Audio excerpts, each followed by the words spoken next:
먼저 상제님 진리를 바탕으로 이 죄의 유형을 크게 세 가지로 나누어 살펴보도록 하겠습니다. 먼저 첫 번째로 상제님께서는 죄는 남에게 악척을 짓는 것이라고 하셨습니다. 악척이란 남에게 한을 맺히게 하는 행위를 말하는데요. 상제님께서는 상말에 잘 산다 이르나니 척이 없어야 잘 산다고 하셨습니다. 척은 원래 조선시대에 민사와 관련된 소송이 벌어질 때 피고를 이르는 말이었습니다. 다른 사람을 고소하여 피고로 만드는 것을 척지다라고 하는데요.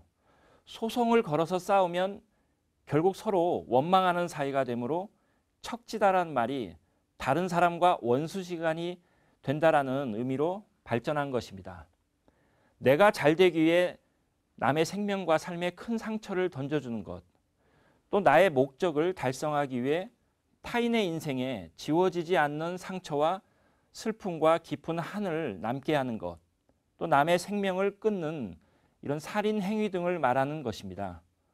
여기에는 우리가 하루의 생활 속에서 귀가 따갑도록 듣는 사기, 절도, 강도, 강간 등이 있습니다. 또한 최근에 인륜 도덕이 무너져 내림으로써 발생하는 납치, 유괴, 살해 등도 여기에 포함되겠죠. 이러한 행위는 밖으로 드러난 죄를 말하는데요. 엄밀한 의미에서는 하루하루의 생활 속에서 우리들의 마음가짐에서 비롯되는 증오나 미움의 감정 또한 죄라고 할 수 있습니다.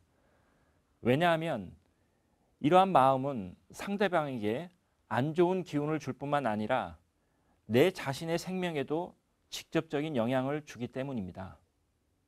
그래서 상제님께서는 남에게 원억을 짓지 말라, 척이 되어 갚느니라, 또 남을 미워하지 말라, 그의 신명이 먼저 알고 척이 되어 갚느니라 하시며 모든 일을 천도이성으로 해야지 남의 것을 탐내면 못 쓰나니 마음을 잘 먹어야 하느니라 하시며 경계하셨습니다. 둘째로 상제님께서는 일반적인 죄 가운데서도 특히 큰 죄를 남의 천륜을 끊는 죄라고 말씀하셨는데요. 상제님의 말씀을 먼저 살펴보겠습니다.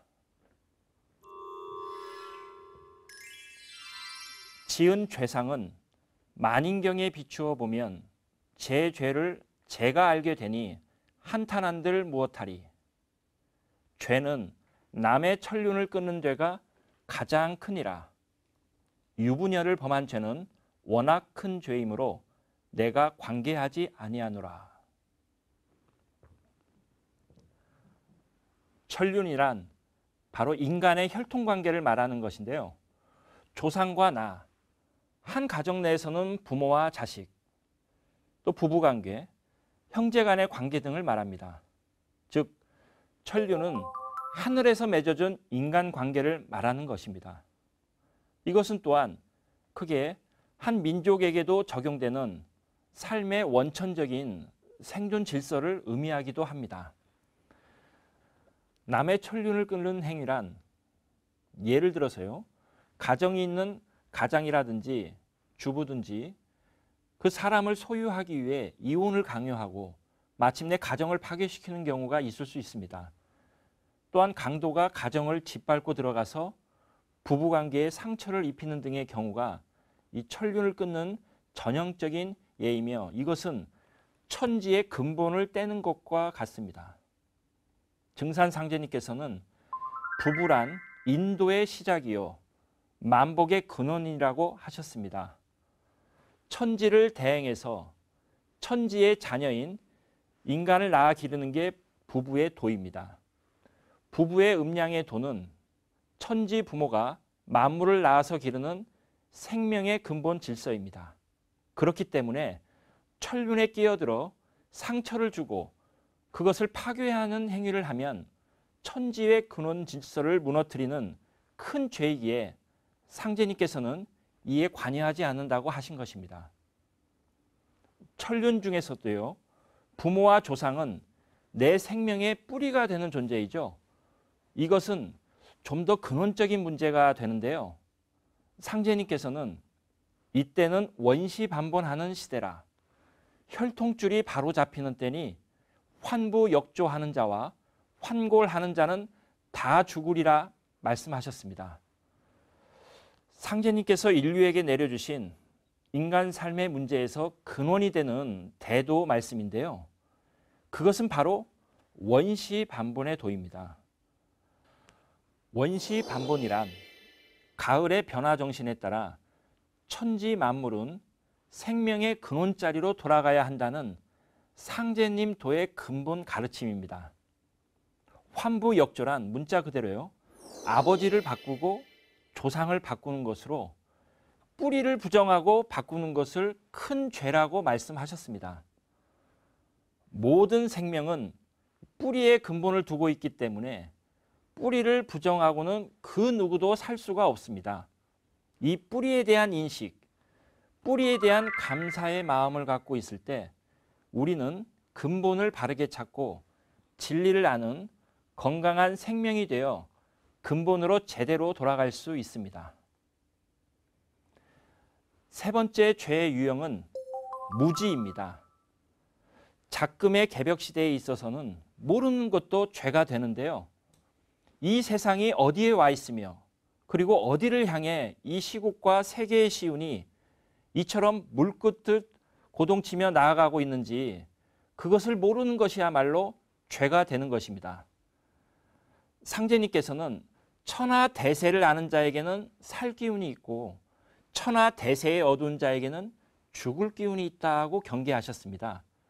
왜냐하면 이러한 천지대세를 모르면 현실에만 휩싸여서 가을의 낙엽이 되어 이제까지의 모든 삶을 허망한 무로 돌리는 비극적인 결과를 초래하기 때문입니다. 죄란 단어를 보면요. 한자를 파자해서 보면 넉사자의 안일 비자로서 우주질서, 즉 우주의 창조 정신인 이 사계절의 원리를 모르거나 또는 무관심으로 부정하는 것을 말합니다. 아무리 내가 선하고 세상을 위해 많은 공덕을 끼치고 또 스스로가 진실로 참되게 살았다고 할지라도 가을 개벽기에 목을 넘어가지 못하게 되면 내 모든 삶은 무너지고 영원히 우주의 무로 돌아가게 됩니다. 더욱이 이것은 자신의 죽음뿐만 아니라 자신의 모든 조상도 어둠으로 몰아넣기 때문에 첫 번째 의미의 죄보다는 더욱 큰 죄악이라 하지 않을 수 없습니다. 지금은 진리의 깃틀, 우주의 계절, 철이 바뀌는 대변혁기이므로 어떠한 이유로도 우주에 대한 무지의 죄에 대해 변명이나 참회를 할 수 없습니다. 상제님께서는 무지의 죄 가운데서도요. 기존의 관념, 사상, 종교, 세계관 등에 빠져가지고 다가오는 새 시대의 비밀을 알지 못하고 또 진리를 만나게 하여 주어도 받아들이지 못하는 경우에 대해서도 경계를 하셨습니다. 무엇보다도 사람들을 그릇된 길로 끌고 들어가 사곡한 말로써 영혼을 병들게 하고 건강한 신앙의식을 파괴하는 죄도 매우 크다고 말씀하셨는데요. 천하의 무서운 죄는 저도 모르는 놈이 남을 모아 수하 중에 넣는 것이니 그 죄가 제일 크니라고 하셨으며 남을 지도하는 자가 알고도 죄를 범하여 천도에 벗어나는 자는 더욱 벌이 크니라고 하셨습니다. 스스로 진리에 대한 갈급증을 가지고 세상을 바르게 볼 수 있는 지혜의 눈과 열린 마음, 종합적인 안목이 필요합니다. 그렇지 않으면 잘못된 이야기나 가르침을 접했을 때 참과 거짓을 구분하지 못합니다. 그리하여 상제님께서는 나의 도를 만나 후천의 복을 누리는 것은 지식이나 외모나 신분에 있는 것이 아니라 오직 조상의 음덕과 진리를 찾으려는 나의 참된 정성과 믿음이 씨가 되어 신앙하게 된다고 말씀하셨습니다.